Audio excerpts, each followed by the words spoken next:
Hey guys, this is how to use voice mode on ChatGPT. So it's a pretty straightforward process, literally a click of a button and you're inside voice mode, but let me show you how to do that. So first thing you're gonna need to do is just open up your browser and go to chatgpt.com. And then you're gonna need to sign into your account to do this. Usually ChatGPT allows users to use it without creating an account, without having to create an account.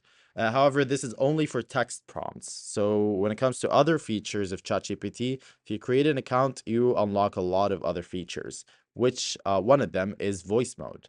So let's just click on this button right here. This is the voice mode button. And once I click on this button, you're not going to be able to hear me because it's going to take up my microphone, or it's going to use my microphone. But I'll just show you how it's done. So I'll just click on it, start speaking, or ask ChatGPT a question, and it will answer me. I just need to give it permission first to use my microphone.